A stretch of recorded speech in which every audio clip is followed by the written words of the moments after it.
Hello beautiful people, I'm Nicole and welcome back to my channel. Today we're looking at 10 English phrasal verbs you hear in everyday life. If you want to sound natural, fluent and confident when speaking English, phrasal verbs are essential. Native speakers use phrasal verbs in conversations, at work, at school, and even in TV shows and movies. So if you don't understand them, you can feel lost really quickly.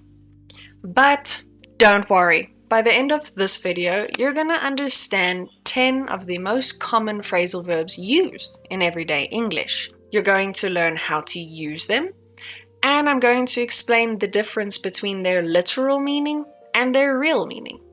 Let's get started. Wake up, wake up, wake up! Wake up, meaning to stop sleeping. The literal meaning is to open your eyes after sleeping, but it can also mean to become aware of something.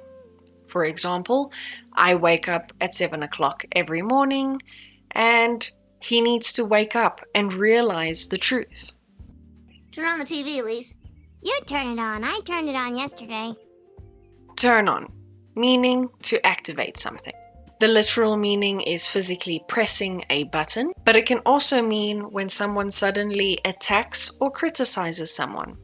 For example, please turn on the light switch, and he turned on his best friend.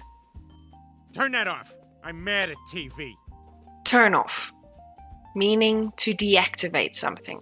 The literal meaning of this word is switching something off, but it can also mean something that makes you lose interest.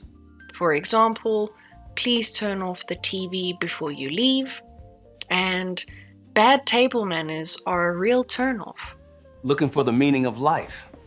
So far, all I've found is a TV remote control. Look for, meaning to try and find something.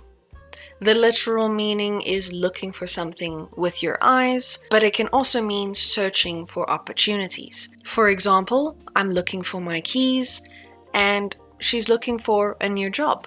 Okay, whether you like me or not, I'm gonna pick you up. Pick up, meaning to lift something.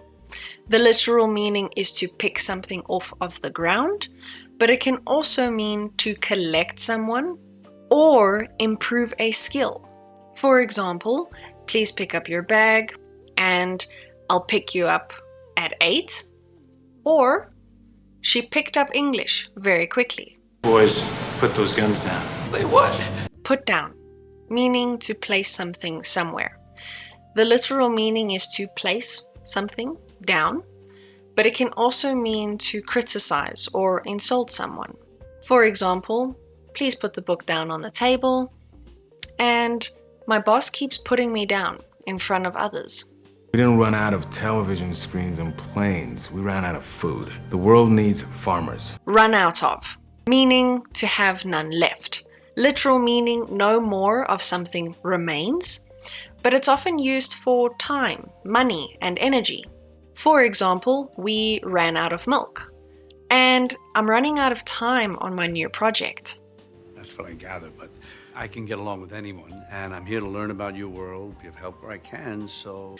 Get along with, meaning to have a good relationship with someone. The literal meaning is to have a friendly relationship, but it can also mean how much progress you have made with something.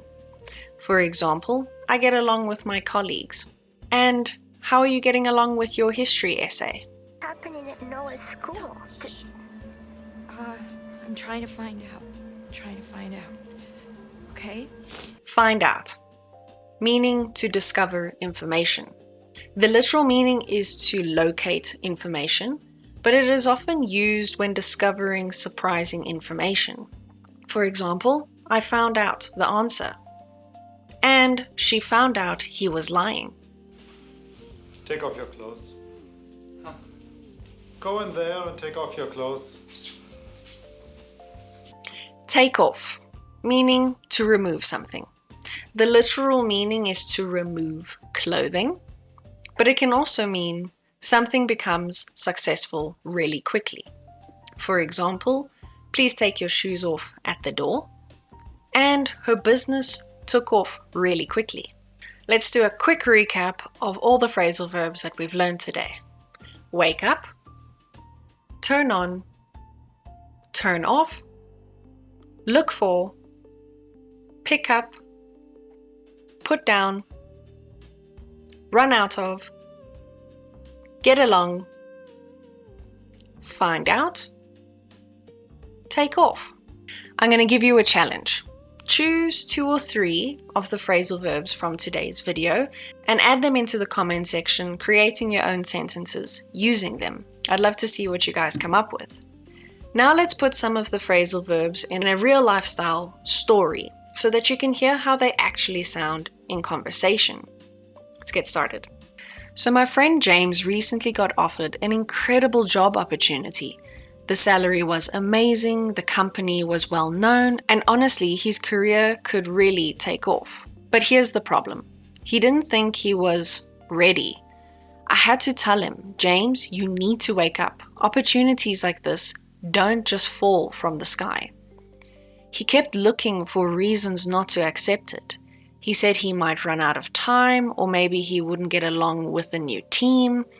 At one point, he even turned off his phone because he didn't want to deal with the pressure. So I went to his house to pick him up and we had a serious talk.